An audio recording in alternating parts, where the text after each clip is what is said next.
Halo teman-teman inspirasi, selamat datang kembali di cerita penuh makna inspirasi, tempat di mana setiap kisah membawa pelajaran, setiap langkah membawa harapan, dan setiap keputusan menyimpan makna yang lebih dalam dari sekadar pergi atau tinggal. Hari ini kita akan menyusuri satu cerita nyata, sebuah kisah yang mungkin tak asing di telinga kita, tapi sering luput kita pahami sepenuhnya, tentang mereka, anak-anak muda Indonesia yang memilih untuk pergi, bukan karena tak cinta tanah air, bukan pula karena menghindar dari tanggung jawab, tapi karena mereka merasa tak lagi punya ruang untuk bertumbuh di tempat di mana mereka dilahirkan. Ini adalah kisah tentang #kabur aja dulu, sebuah gerakan yang lebih dari sekadar tagar. Ia adalah jeritan sunyi dari generasi yang merasa tak didengar.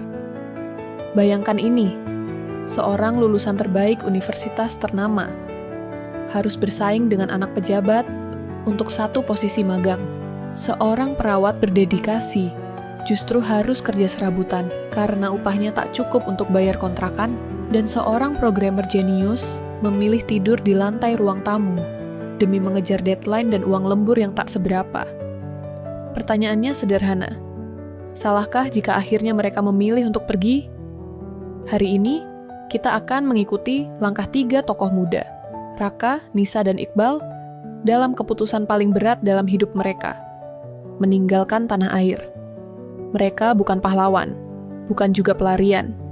Mereka hanya manusia yang ingin hidup layak dan bermimpi tanpa dihukum realita.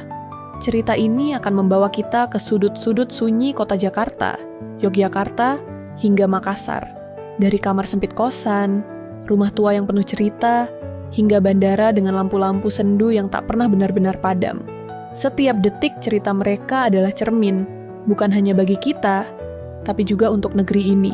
Teman-teman inspirasi, jangan langsung menghakimi. Dengarkan dulu kisahnya. Siapa tahu, cerita mereka tak jauh berbeda dari cerita kita. Karena kadang, untuk bisa kembali dengan lebih kuat, kita memang harus berani pergi terlebih dahulu. Jangan lupa, like video ini jika kamu merasa relate, komentar di bawah. Apa arti rumah bagimu? Dan subscribe ke channel Cerita Penuh Makna Inspirasi, karena masih banyak kisah menyentuh yang akan membuka mata dan hati kita bersama. Terima kasih sudah menyimak teman-teman inspirasi. Kita lanjut ke bagian berikutnya, di mana kita akan kenal lebih dekat dengan Raka, Nisa, dan Iqbal, dan alasan di balik langkah besar mereka. Cerita ini baru dimulai. Di sebuah rumah petak di bilangan Tebet, Jakarta Selatan, Raka menatap langit-langit kamar kosnya yang penuh noda rembesan air. Usianya 26 tahun, lulusan teknik sipil dari kampus negeri ternama. Di dinding, ijazahnya tergantung dalam bingkai murah. Persis di samping poster, usang bergambar jembatan Golden Gate. Sebuah mimpi, yang dulu ia tempel dengan penuh semangat. Tapi kini hanya jadi pengingat diam-diam tentang mimpi yang belum kesampaian. Sudah 2 tahun sejak ia wisuda. 2 tahun juga sejak ia mengirim ratusan lamaran pekerjaan. Yang datang, lebih banyak penolakan daripada panggilan. Yang diterima, magang tak dibayar, proyek freelance tanpa kontrak, dan pekerjaan serabutan yang bahkan tak sesuai bidangnya. Kenapa gua kuliah capek-capek kalau ujungnya gini juga? Gumam Raka. Bukan dengan marah, tapi lelah. Sore itu, ia sedang membuka email, dan lagi-lagi yang masuk bukanlah kabar baik. Tapi di antara tumpukan spam, ada satu pesan dari perusahaan di Dubai. Mereka tertarik dengan portofolio jembatan gantung mini yang ia kerjakan di kampus. Mereka ingin wawancara. Mendadak, dunia yang sempit itu seperti membuka celah cahaya kecil.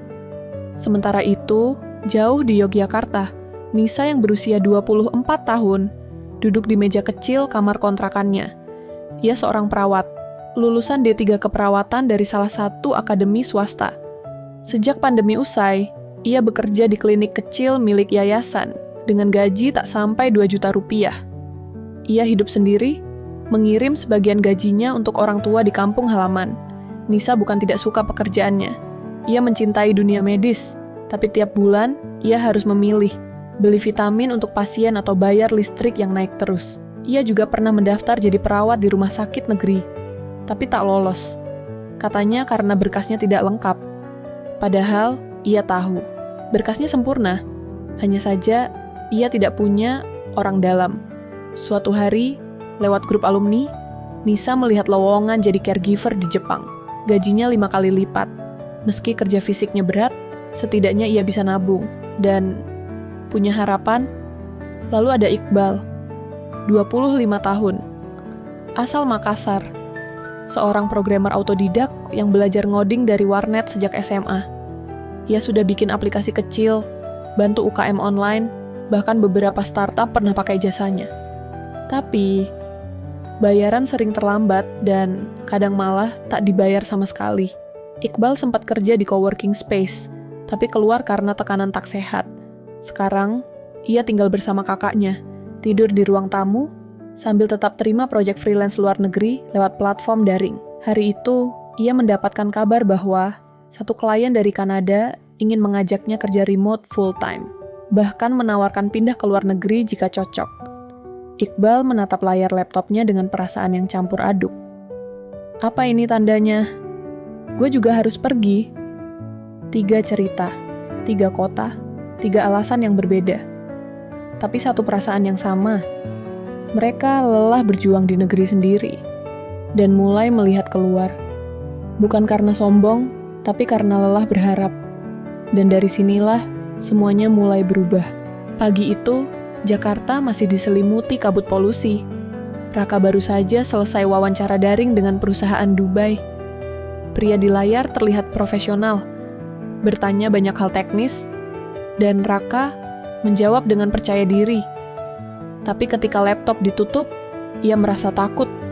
Kalau diterima, gue harus pergi, meninggalkan semuanya.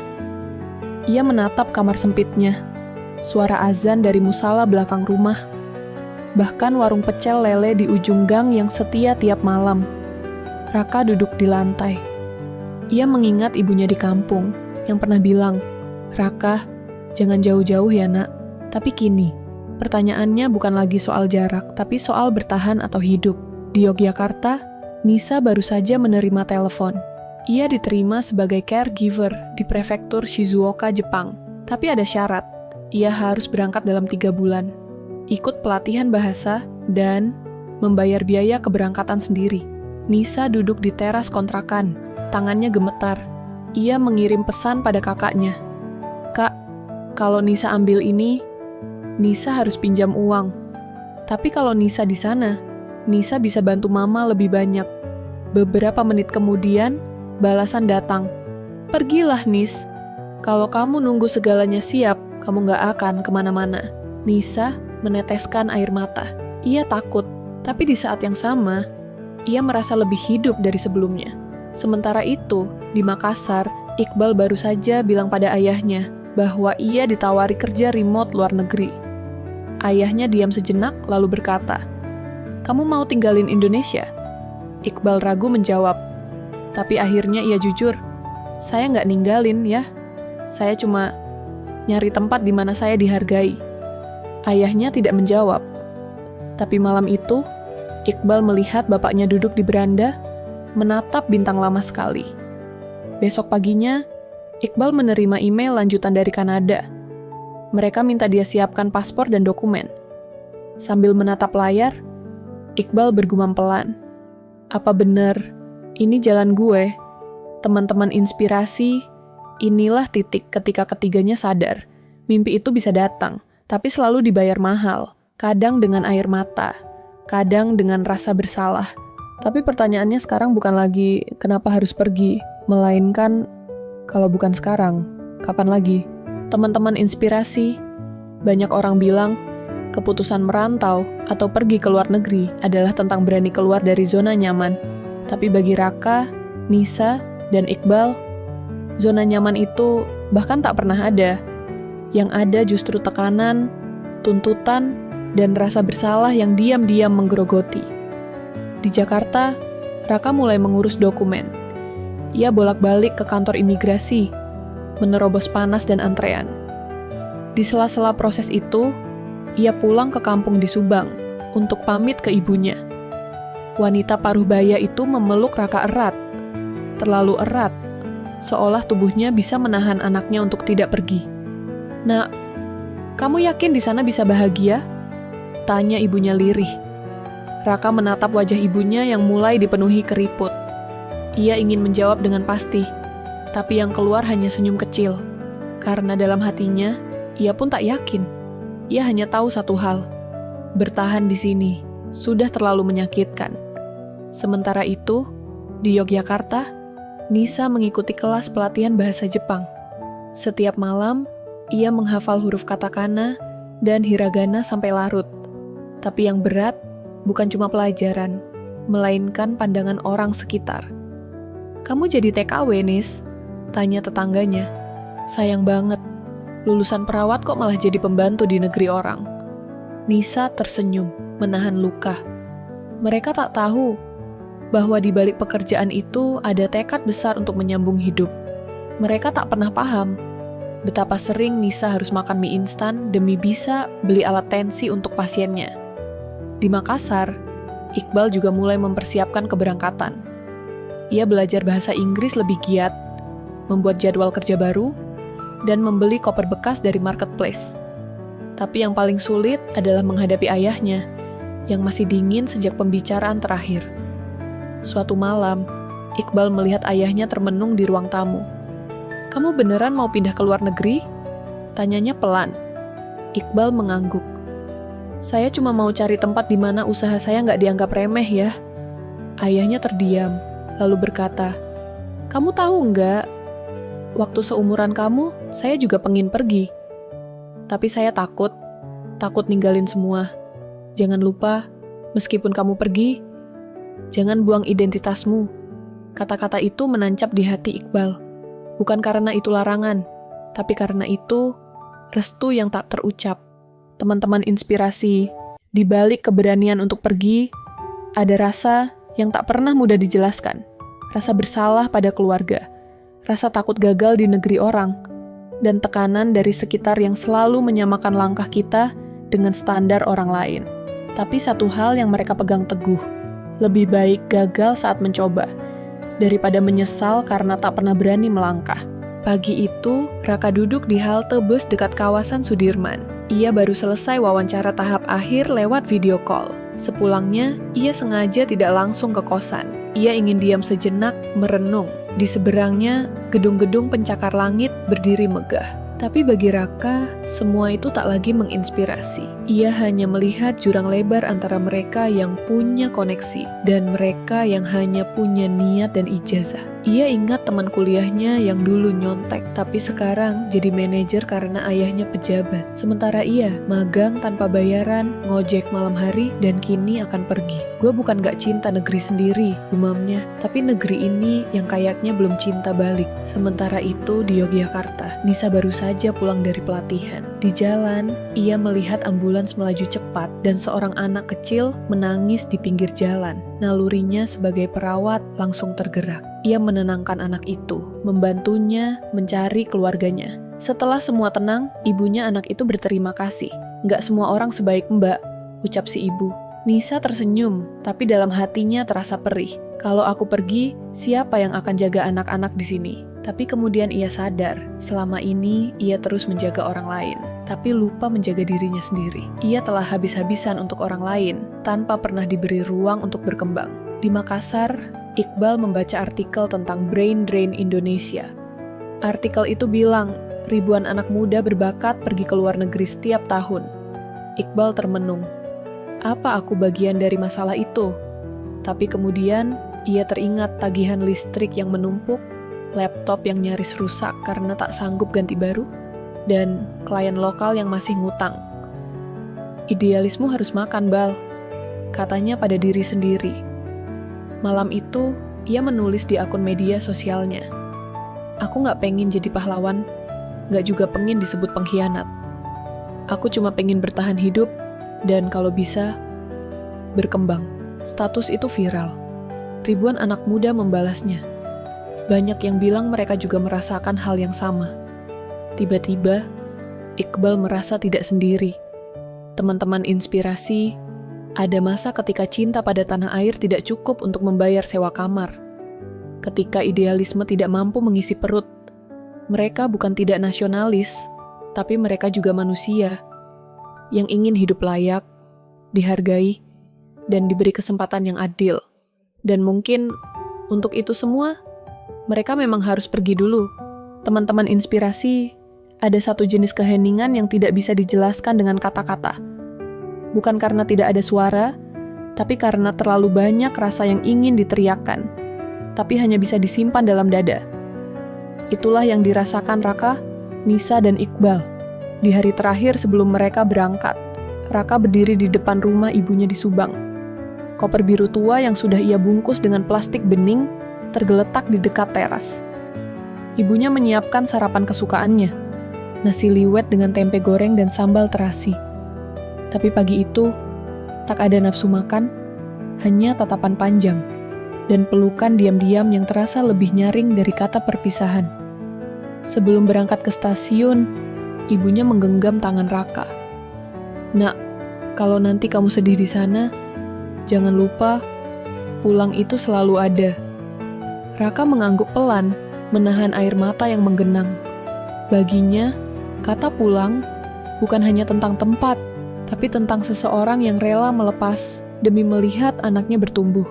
Sementara itu di Yogyakarta, Nisa menyusun tas di atas tempat tidur. Di sampingnya ada surat kecil dari adiknya, ditulis dengan tangan, penuh coretan. "Mbak, semoga Jepang baik sama Mbak ya. Kalau bisa, jangan lupa bawain aku coklat." Nisa tersenyum sambil menyeka air mata. Di luar kamar, ayahnya berdiri kaku, tak banyak bicara. Tapi sebelum Nisa keluar, ia menyerahkan sebuah kantong kecil, berisi uang kertas yang lusuh. "Ini bukan banyak, tapi setidaknya kamu bisa makan kalau belum dapat gaji." Nisa memeluk ayahnya. Untuk pertama kalinya, pria itu membalas pelukan. Bukan dengan genggaman kuat, tapi dengan ketulusan yang lama terkubur oleh gengsi seorang ayah. Di Makassar, Iqbal membawa koper besar melewati gang sempit menuju taksi online. Para tetangga menyapa, beberapa mengucap selamat jalan, dan beberapa lainnya cuma melirik. Sebelum naik ke mobil, ia melihat ibunya berdiri di jendela, melambaikan tangan. Di tangannya ada foto lama, foto kecil Iqbal saat TK, mengenakan toga merah dari karton. "Dulu kamu bilang mau jadi orang besar," kenangnya dalam hati. "Mah, saya nggak tahu apakah saya akan sukses, tapi saya akan berusaha," batin Iqbal, memalingkan wajah sebelum air matanya jatuh. Teman-teman inspirasi, hari terakhir sebelum keberangkatan bukan soal koper, paspor, atau tiket pesawat, tapi soal perasaan. Apakah ini keputusan yang benar? Apakah kita akan baik-baik saja di negeri orang? Dan yang paling sulit, bagaimana kalau pulang nanti? Sudah tak ada lagi siapa-siapa. Pesawat lepas landas.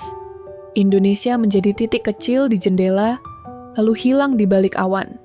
Raka tiba di Melbourne, Australia. Angin dingin menyambutnya begitu pintu bandara terbuka. Ia menapakkan kaki di negeri yang asing, dengan bahasa dan budaya yang tak ia kuasai sepenuhnya. Tapi yang paling terasa adalah kesepian. Di hostel murah tempatnya menginap, ia membuka ponsel dan memandangi foto ibunya. Sambil menahan tangis, ia menulis di jurnal digitalnya. "Hari ini aku mulai dari nol, tapi kali ini aku yang memilih jalanku sendiri." Di Tokyo, Nisa melangkah keluar dari Bandara Haneda. Kota itu ramai, cepat, dan asing. Tempat kerjanya ternyata lebih kecil dari yang ia bayangkan. Ia harus berbagi kamar dengan 3 perawat lain. Dan shiftnya mulai pukul 5 pagi keesokan hari. Malam itu, Nisa duduk di pojok tempat tidurnya. Ia membuka kotak kecil yang berisi surat dari adiknya dan membaca ulang. Dalam diam, ia tersenyum. "Aku nggak sendirian," bisiknya. Sementara di Amsterdam, Iqbal langsung dijemput oleh kenalannya yang bekerja sebagai barista. Ia disuruh langsung bekerja karena pegawai lama sedang sakit. Tak sempat beristirahat, ia mengenakan apron dan mulai membersihkan meja sambil belajar nama-nama kopi dalam bahasa Belanda. Saat malam tiba, Iqbal berdiri di jembatan kanal yang lengang. Lampu-lampu kota memantul di air, membuat suasana terasa seperti mimpi. Tapi, di balik pemandangan indah itu, ia merasa kosong. "Gue kangen rumah," tulisnya dalam pesan suara yang tak jadi dikirim ke ibunya. Teman-teman inspirasi, mereka sudah sampai di tanah baru. Tapi ternyata, kepergian itu tak serta-merta menyelesaikan semuanya. Justru di sanalah tantangan yang sesungguhnya dimulai. Rasa kehilangan, keterasingan, dan kerinduan akan rumah membuat mereka sadar.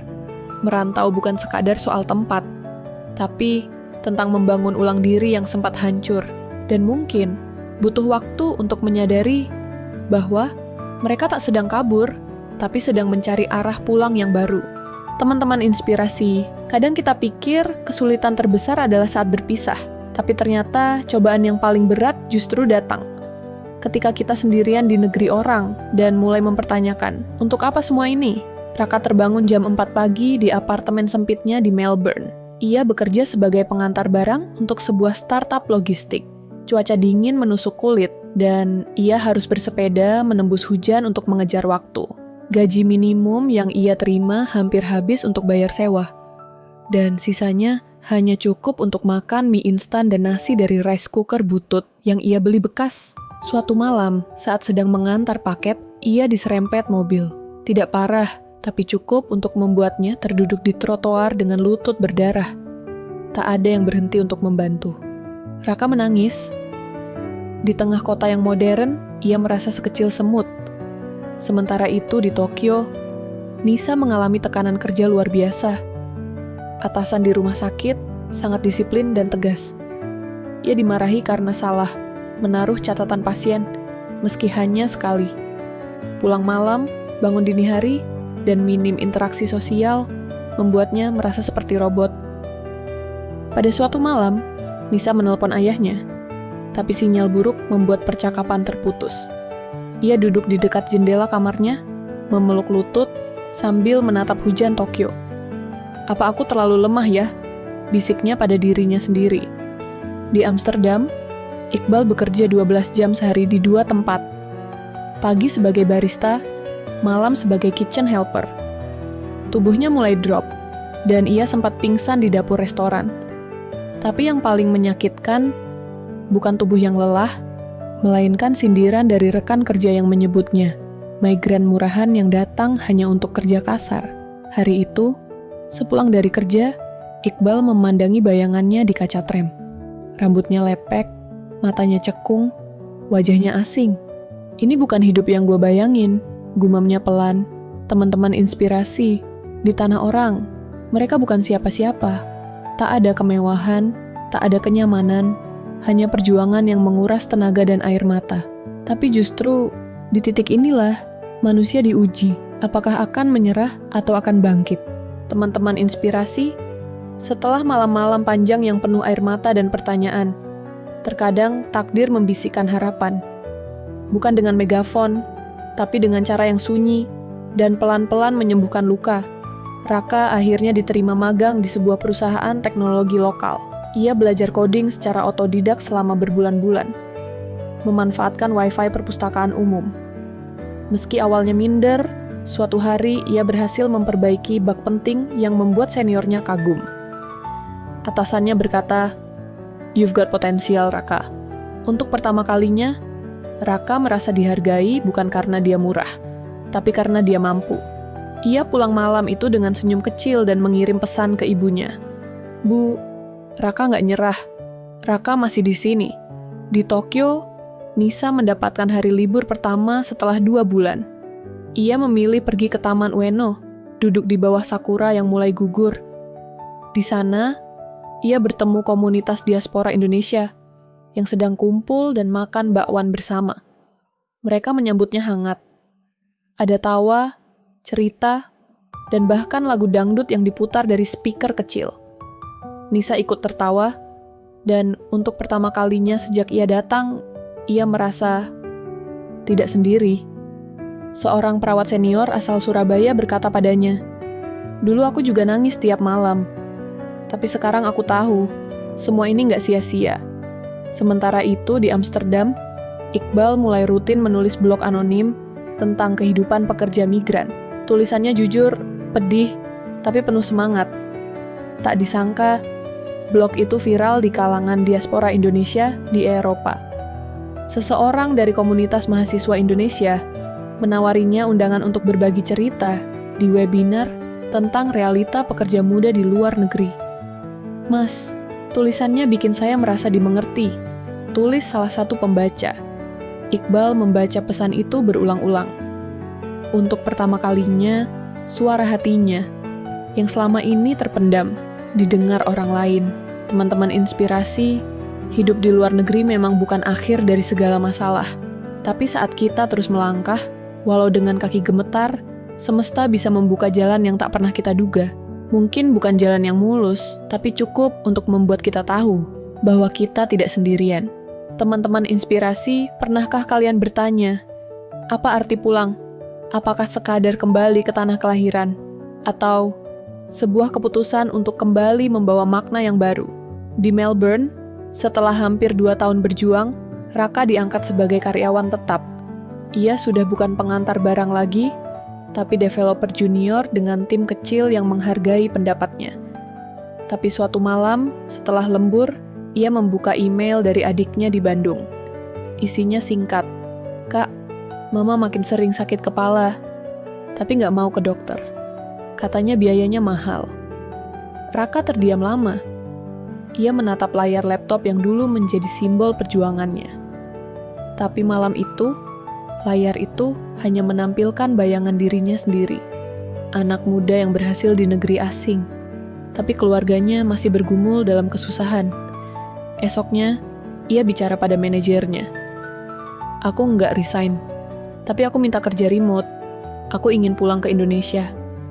Manajernya terkejut, tapi memahami. Di Tokyo, Nisa memutuskan mengikuti pelatihan manajemen rumah sakit dan mulai aktif dalam komunitas diaspora. Di salah satu sesi, ia mendapat pertanyaan, "Apa rencanamu setelah kontrak selesai?"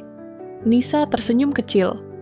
"Aku ingin kembali ke kampung, bangun klinik kecil, biar orang tua nggak harus nunggu berjam-jam cuma buat periksa tensi." Malam itu, ia menulis rencana bisnis kecil. Bukan untuk investor, tapi untuk dirinya sendiri. Di atasnya, ia tulis, rencana pulang dengan harga yang sudah dibayar. Sementara itu, Iqbal mendapatkan beasiswa kuliah parsial dari universitas kecil di Belgia, berkat tulisannya yang viral. Tapi ia menolak.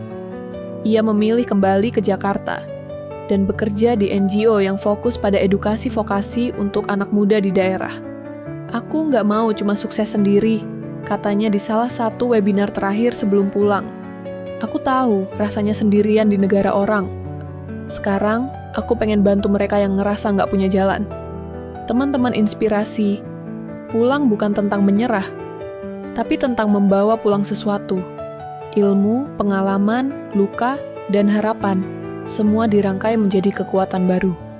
Mereka pernah pergi untuk mencari hidup, dan kini kembali untuk membagikan hidup itu. Teman-teman inspirasi, kini kisah mereka bukan hanya milik mereka sendiri, tapi menjadi kisah dari ribuan anak muda Indonesia yang pernah bertanya, apa masih pantas berharap dari negeri ini? Raka kini tinggal di Bandung, bekerja remote sambil merawat ibunya. Ia juga mengajar coding gratis di sebuah sanggar belajar. Ia tahu tak semua anak bisa sekolah tinggi, tapi semua anak pantas dapat kesempatan yang sama.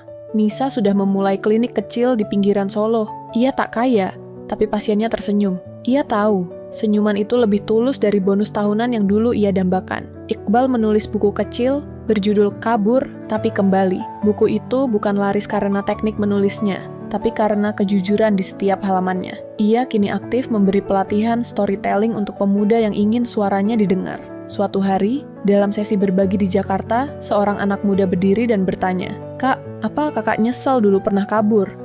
Iqbal menatapnya lama, kemudian tersenyum.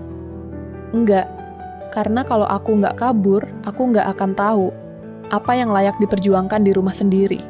Teman-teman inspirasi, tagar "porn tak kabur aja dulu" mungkin viral. Tapi maknanya bukan ajakan untuk lari tanpa arah. Justru di balik kepergian itu, ada banyak anak muda yang kembali membawa pulang api harapan. Bukan karena negeri ini sempurna, tapi karena mereka percaya negeri ini layak dibenahi bersama. Halo teman-teman inspirasi, inilah akhir dari kisah nyata yang kita ikuti sejak awal. Kisah anak-anak muda Indonesia yang memilih kabur, bukan untuk lari dari masalah, tapi untuk mencari makna. Raka, Nisa, dan Iqbal, 3 nama yang mungkin asing di awal, tapi kini terasa begitu dekat. Mereka adalah cermin dari generasi muda kita. Penuh luka, tapi tak kehilangan logika. Penuh pertanyaan, tapi tetap berani mencari jawabannya. Dari mereka, kita belajar bahwa pergi bukan berarti menyerah. Kadang, kita memang harus menjauh untuk bisa melihat lebih jernih. Kadang, kita harus mencicipi udara asing untuk tahu betapa berharganya tanah sendiri. Namun lebih dari itu, kita belajar bahwa pulang bukan sekadar kembali ke rumah, tapi pulang dengan membawa sesuatu. Pengalaman, ilmu, keberanian, dan yang paling penting, kesadaran bahwa perubahan tidak datang dari kenyamanan, tapi dari keberanian untuk berbuat meski sedikit. Teman-teman inspirasi, cerita ini mungkin tentang mereka, tapi sejatinya ini juga tentang kita semua, tentang kalian yang sedang merasa terjebak, tentang kalian yang ingin mencoba peruntungan di luar sana, dan juga tentang kalian yang sedang berpikir, haruskah aku juga kabur dulu? Jawabannya tak tunggal, tapi pelajarannya jelas. Jika harus pergi, pergilah, tapi pastikan kamu tahu untuk apa dan ingin kembali membawa apa. Karena tanah ini butuh lebih banyak tangan yang mau membangun. Dan siapa tahu tangan itu adalah tanganmu. Di tengah hiruk-pikuk dunia digital, mungkin kita semua sesekali perlu menepi, merenung, dan bertanya, kalau aku di posisi mereka, apa aku akan memilih hal yang sama? Teman-teman inspirasi, jika kisah ini menyentuh hati kalian, bantu sebarkan semangatnya. Berikan like untuk mendukung cerita-cerita nyata yang jujur. Tinggalkan komentar. Apakah kalian juga punya cerita serupa? Atau mungkin sedang mempertimbangkan untuk pergi? Dan jangan lupa untuk subscribe ke channel Cerita Penuh Makna Inspirasi agar tak ketinggalan kisah-kisah nyata lainnya yang menyentuh, menggugah, dan memberi makna. Terima kasih telah menyimak sampai akhir. Teruslah berjalan, teruslah mencari makna. Karena seperti kata mereka, perjalanan tak menghilangkan siapa dirimu, tapi justru menemukan siapa kamu sebenarnya. Sampai jumpa di cerita berikutnya. Salam hangat dari kami di Cerita Penuh Makna Inspirasi.